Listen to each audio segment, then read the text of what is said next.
Dan Alhamdulillah ya kita hadirkan 3 orang narasumber kita untuk berikan penerangan ya berkenaan dengan Hari Asma Sedunia. Bersama dengan kita pada pagi ini. Ya, kita bawakan 3 narasumber hadir ke studio pada kali ini. Kita bersama dengan Dr. Izzato Shima binti Haji Azhari. Kita bersama juga dengan Dr. Kaidil Fikri bin Ahmad dan juga Puan Mardia binti Haji Mazlan merupakan jururawat, dan kita akan berbincang berkenaan dengan Hari Asma Sedunia. Assalamualaikum. Waalaikumsalam. Selamat Hari Raya. Apa kabarnya ni pada pagi ini? Sihat? Sihat, Alhamdulillah. Alhamdulillah. Jadi sihat. Mesti sihat pasal kita ni kan berbincang mengenai dengan Hari Asma Sedunia. Jadi Hari Asma Sedunia yang memang dipahami disambut setiap 2 Mei. Betul ni ya, Doktor? 2 Mei 2023. Tapi mungkin Dr. Eza sendiri saya serahkan untuk berbincang dengan lebih lanjut berkenaan dengan World Asthma Day 2023. Okay, terima kasih. Terlebih dahulu saya ingin mengucapkan ribuan terima kasih kerana telah mengundang kami dari bahagian perubatan respiratory di Hospital Raja Isteri Pinggeran Nak Salihah. Tujuan kami hari ini adalah untuk memberi sedikit penerangan mengenai penyakit asma ataupun lebih dikenali dengan penyakit ampus dalam bahasa Brunei Ketani. Sempena World Asthma Day 2023. Adapun World Asthma Day iaitu Hari Asma Sedunia jatuh pada 2 hari bulan Mei pada tahun ini. Dan dianjurkan oleh Global Initiative for Asthma iaitu GINA. Jadi GINA ini adalah sebuah organisasi kolaboratif pertubuhan kesihatan sedunia yang ditubuhkan pada tahun 1993. Jadi setelah itu World Asthma Day telah pun diadakan pada hari Selasa pertama setiap bulan Mei semenjak tahun 1998 untuk meningkatkan kesedaran tentang asma di seluruh dunia. Pada tahun ini GINA telah memilih penjagaan asma untuk semua sebagai tema sambutan Hari Asma Sedunia 2023. Jadi di antara matlamat Hari Asma Sedunia tahun 2023 adalah untuk meningkatkan kesedaran tentang asma dan impak asma terhadap pesakit. Di samping menambah pemahaman tentang cara mengendalikan penyakit ini. Di antara usaha-usaha yang telah pun dibuat untuk mengurangkan beban global asma termasuk memastikan ketersediaan dan akses kepada penjagaan asma yang berkualiti termasuk diagnosis asma, rawatan serta pemantauan rawatannya. Jadi dengan memupuk pengetahuan dan pemahaman mengenai asma, diharap pesakit asma akan beroleh pemberdayaan untuk mengawal gejala asma dan mendapatkan kualiti hidup yang tinggi. Ya, Alhamdulillah. Jadi itu ya Hari Asma Sedunia yang jatuh pada 2 Mei 2023 ya. Jadi yang kita kenali sebagai penyakit asma ataupun dalam apa kita ni bahasa Bruneinya ampus. Mungkin dapat dikongsikan ni Puan Doktor, apakah sebenarnya penyakit asma ataupun ampusan ni? Okey, insya-Allah. Jadi penyakit asma ini adalah inflamasi ataupun juga dikenali sebagai keradangan. Okay, we use these two terms. Dipakai dua term ini interchangeably. Jadi keradangan atau inflamasi yang ada pada selaput saluran pernafasan yang kronik. Jadi selaput saluran pernafasan mengalami inflamasi ini akan menjadi bengkak, menghasilkan lendir yang berlebihan dan menyebabkan otot-otot yang mengelilingi saluran udara kejang. Jadi ketiga-tiga faktor inilah yang menyebabkan saluran udara menjadi sempit. Seterusnya menyebabkan aliran udara agak terhalang. Sejustru itu gejala asma seperti kesukaran bernafas, berdesit iaitu pernafasan berbunyi seperti whistle, batuk dan dada merasa sempit akan tiba. Okey, biasanya kombinasi gejala-gejala ini timbul-menimbul dengan kekerapan serta intensiti yang berbeza dari masa ke semasa. Apabila rawatan yang secukupnya diberi dalam jangka yang masak, gejala asma akan terkawal dan masalah berpautan dengan asma dapat dicegah. Kebanyakan rawatan untuk asma memerlukan inhaler yang dinamakan inhaler pencegah. Okey. hendaklah diterangkan lagi selaput saluran udara seseorang yang menghidap penyakit asma ini seperti yang Ketani boleh nampak sekarang di Raja. Okey, so selaput saluran udara yang penghidap penyakit asma amat sensitif kepada bahan-bahan atau keadaan tertentu yang dikenali sebagai pencetus. Pencetus ataupun bahasa Inggerisnya allergen. Okey. So misalan pencetus ini adalah kutu habuk rumah, debunga, lipas, bulu haiwan seperti kucing, asap, kuman viral ataupun bakterial dan senaman. Jika saluran udara ini terdedah kepada pencetus yang disebutkan tadi, keadaan asma boleh menjadi lebih teruk dan serangan asma ataupun exacerbasi boleh berlaku.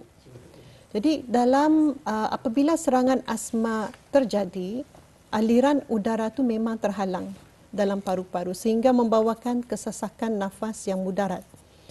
Terlebih lagi jika penghidap asma itu tidak mengambil rawatan secukupnya sebelum terjadi exacerbasi ataupun mempunyai asma kategori yang teruk, mempunyai beberapa alahan ataupun pernah mengalami exacerbasi atau serangan asma yang teruk sehingga memerlukan rawatan di unit rawatan rapi.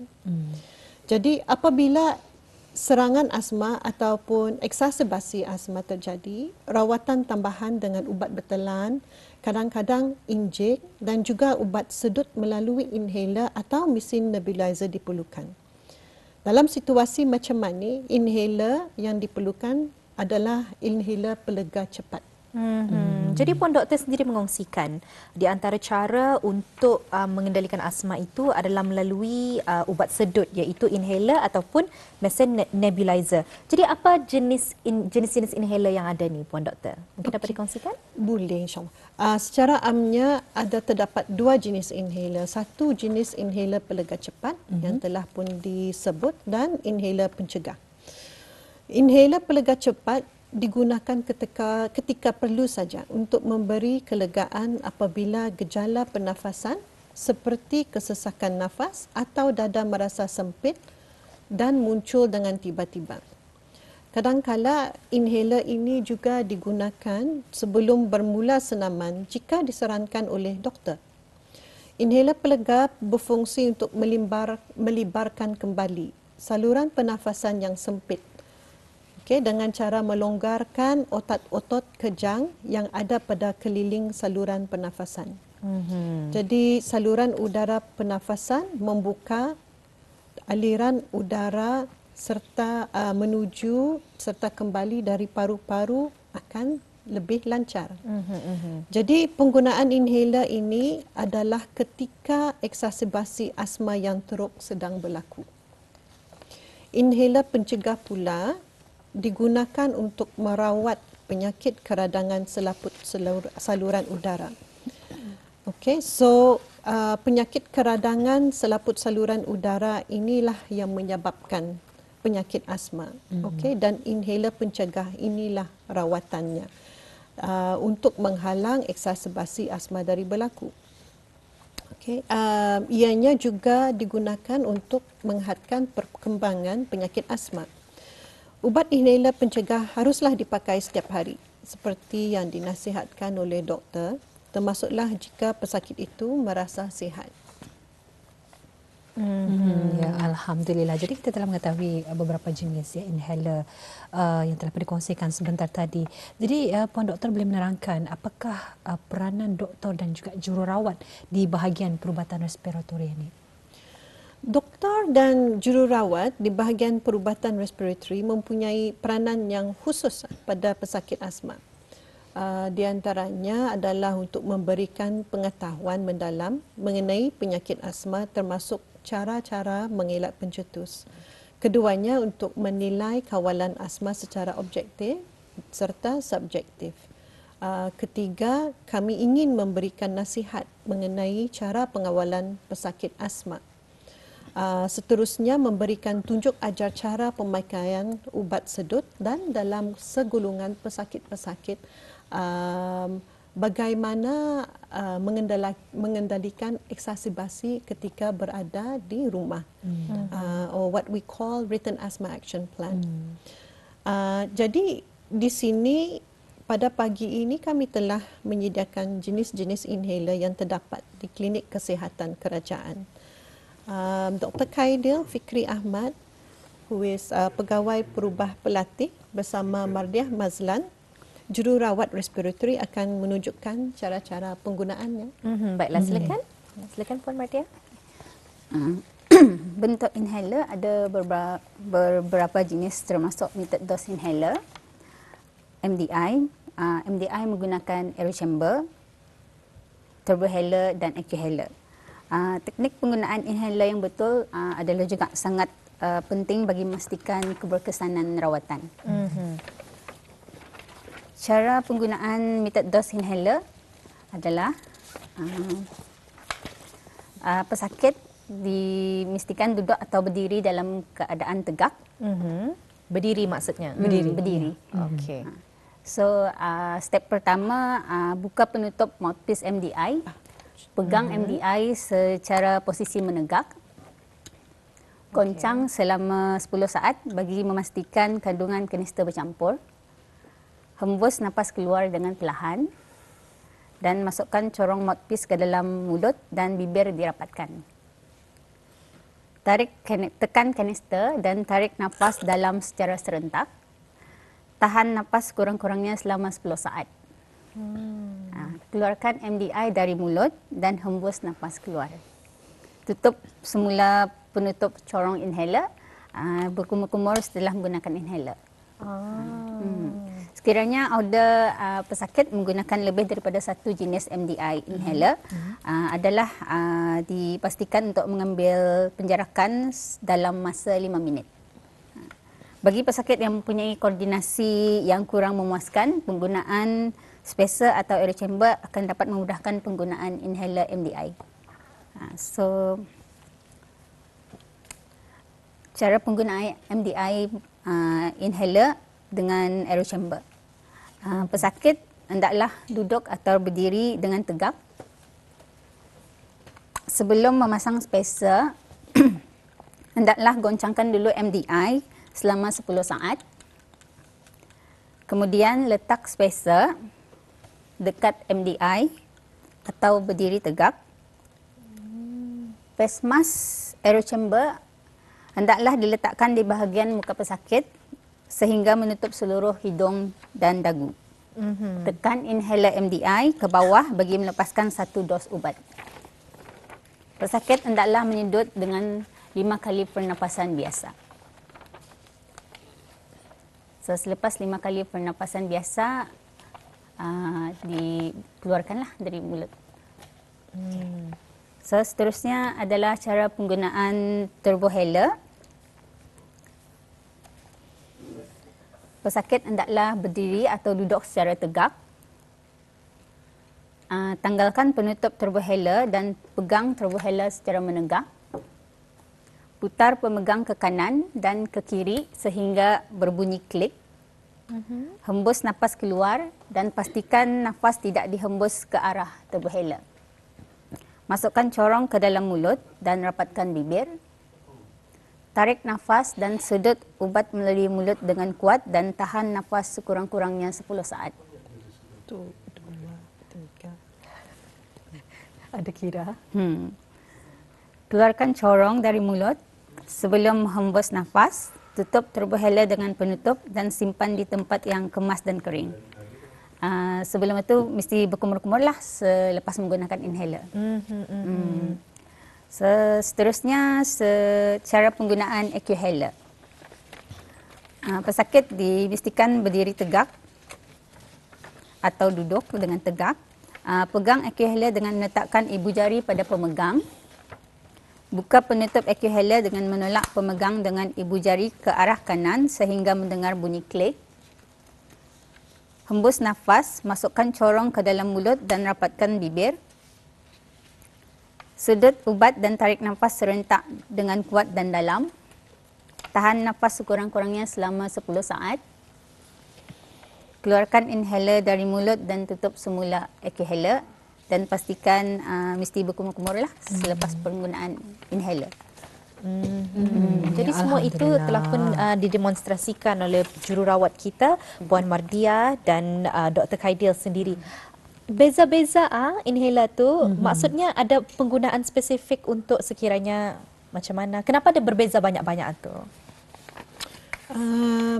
Inhaler ini tertakluk, jenis inhaler yang digunakan ditakluk kepada umur pesakit, pemahaman pesakit, support pesakit dan juga koordinasi pesakit dan lain-lain fakta juga.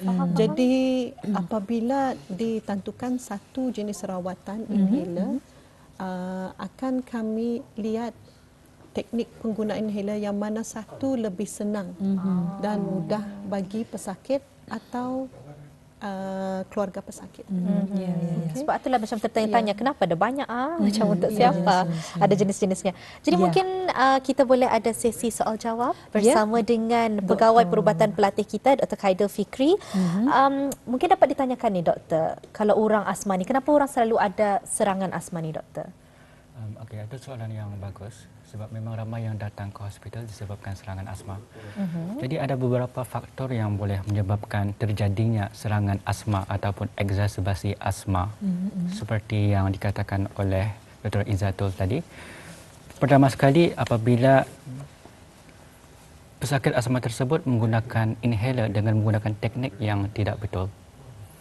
Yang kedua, apabila pesakit asma tidak menggunakan ubat yang diberikan dengan betul.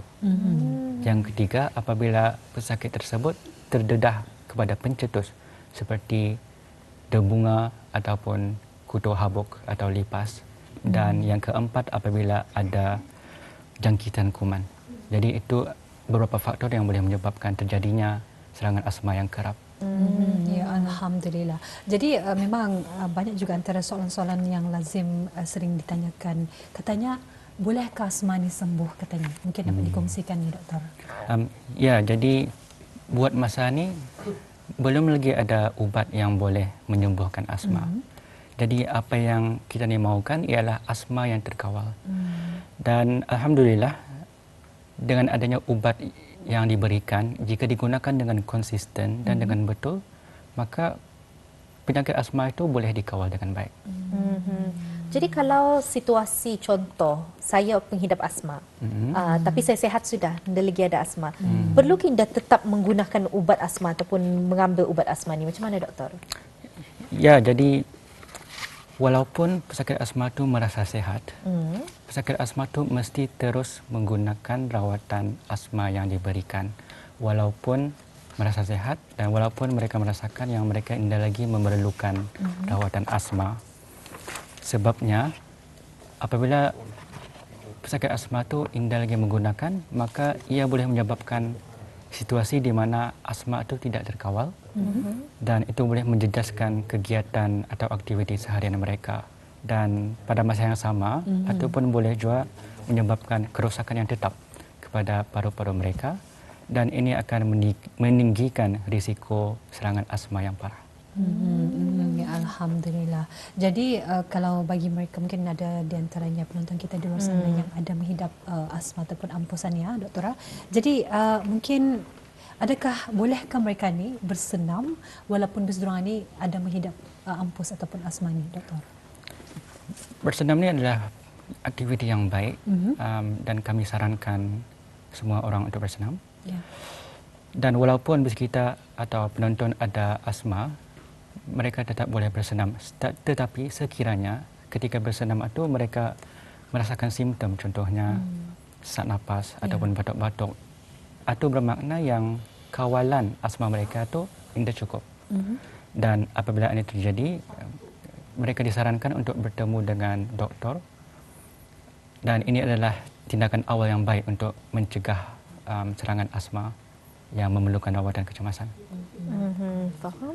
Jadi mungkin kita dapat tanyakan pada Dr. Izzatul sendiri, apa nasihat doktor kepada pesakit ataupun pesakit-pesakit asma dalam menjalani kehidupan mereka seharian? Silakan doktor. Terima kasih.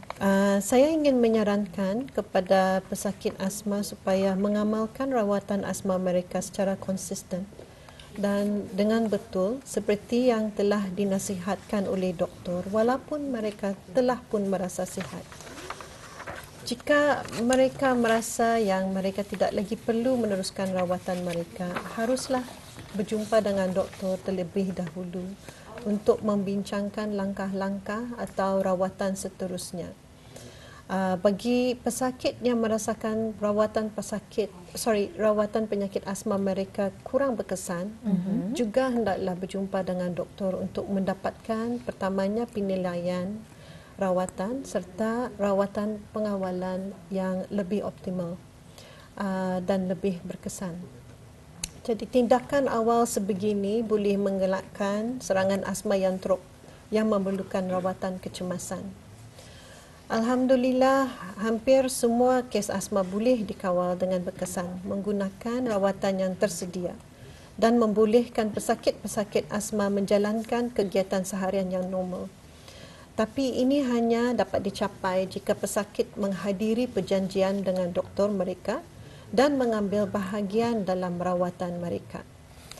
Akhir kata kepada orang awam dan kepada pesakit asma khususnya, supaya mengamalkan cara kehidupan yang sihat, termasuklah mengamalkan aktiviti fizikal yang kerap dan permakanan yang sihat, serta mengelakkan daripada merokok.